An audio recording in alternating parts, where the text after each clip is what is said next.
Nous évoquons maintenant la lutte contre l'État islamique. Le Parlement britannique a voté à la grande majorité en faveur de frappes aériennes contre les militants de l'État islamique en Irak, réimpliquant le Royaume dans la guerre.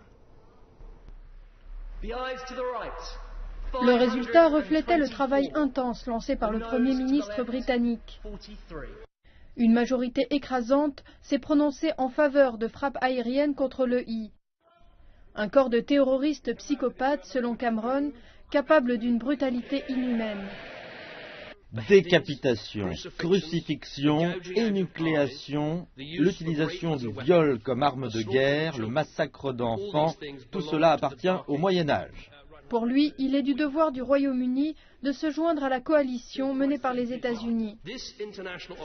Cette opération internationale doit également protéger notre peuple, protéger les rues du Royaume, et nous ne devons pas la laisser entièrement à des forces aériennes d'autres pays.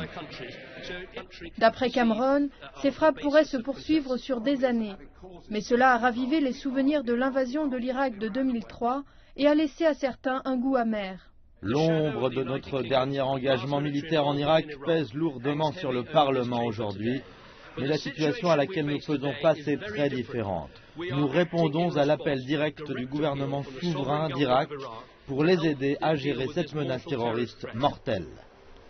Les sondages d'opinion suggèrent que l'appel à des frappes aériennes est soutenu par les Britanniques, qui ont largement partagé les images de ce que M. Cameron appelle la barbarie de l'EI. Je suis absolument persuadé que nous devons agir, car si nous ne le faisons pas, la situation va empirer. Oui, c'est vraiment ce qu'il faut faire. Ils vont juste empirer, non? Et envahir d'autres pays. Donc ça doit être tué dans l'œuf, je pense.